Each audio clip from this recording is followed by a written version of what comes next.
Let's talk about Notre Dame commitment Armel Mukum. He's visiting this weekend. Yeah, I just thought it was good to mention. I feel like I'm dedicating a segment each show to talking about someone who just kind of flying under the radar.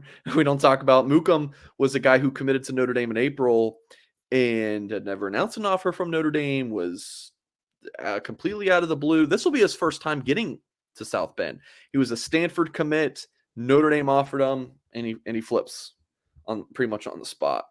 And he's remained committed to the Irish since late August, and is getting that all expenses paid trip out to Notre Dame's campus this weekend. So that's good to mention. He's 6'3 and a half, 250-pound, 3-star defensive lineman, Virginia, Cal, Stanford, some of his other offers, obviously all fantastic schools. He's a smart young man, Canadian heritage, and just wanted to mention he's going to take his official this weekend, and just a player for folks to remember. Is committed to Notre Dame, and the staff's excited about him.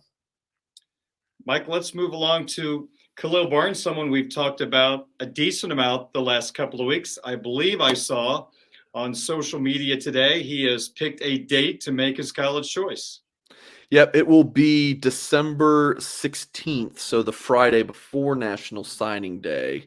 The signing day is a bit later because it's always that third Wednesday in December is National Signing Day. Well, December 1st is on a Thursday, so that's why it seems it's a little bit closer to Christmas than we usually are anticipating.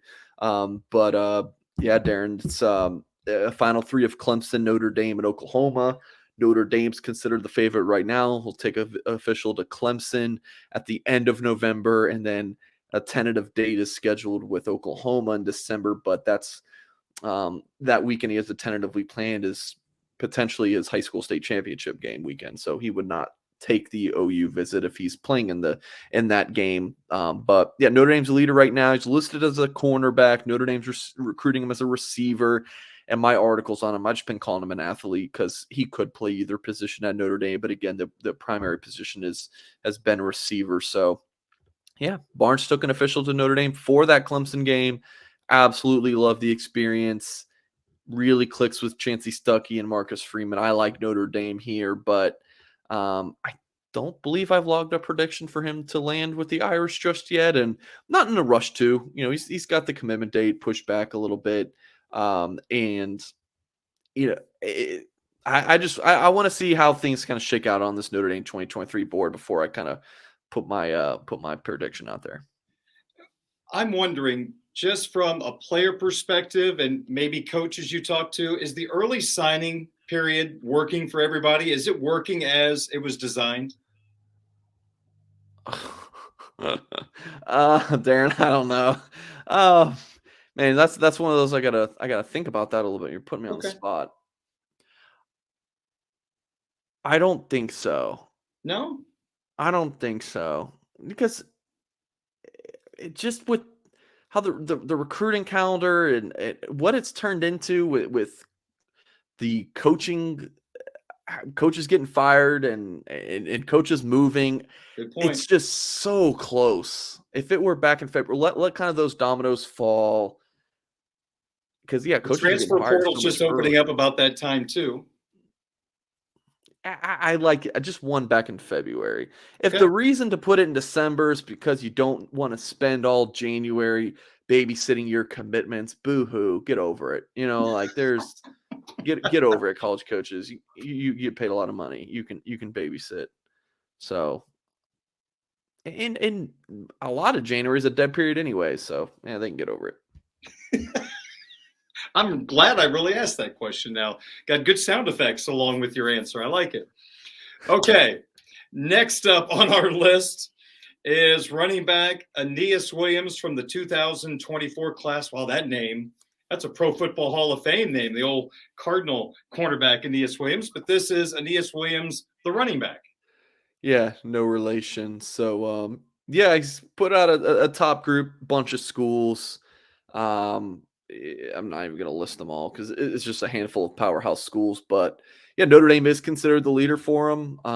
We've talked about him a good bit over the past few months as a player who went from just a couple of offers back in the spring to now, the number 135 overall player nationally and the number 11 running back. He can basically go wherever he wants. I mean, Alabama, Georgia, Ohio State, Notre Dame, etc. I like Notre Dame here. He visited for the Clemson game, and I think Notre Dame's going to land him. He did an interview with On3 this week, and he said that he's looking to commit sometime next year, sometime before the summer. But you know what also is before the summer? December, January, February. I think he's going to commit this winter, and I like Notre Dame here. I think Notre Dame is kind of in the driver's seat for Aneyas Williams. So this would be a huge get for the Irish. Just look at running back recruiting for Notre Dame these past few years. It's been outstanding. Going back to Kyron Williams in 2019 and Tyree in 2020, and then Estime and Diggs in 2021, and last year with Jadarian Price. We haven't got to see him much, but he's a baller. And then this 2023 class with Dylan Edwards, Jaden Lamar, Jeremiah Love, some serious speed, and Aneyas Williams, who, would you watch him play, he looks like Kyron Williams. Whew, that's a great backfield. I mean, Mike, this is a remarkable turnaround because before you were on the beat. No, not great. Jafar Armstrong, your guy in 2018.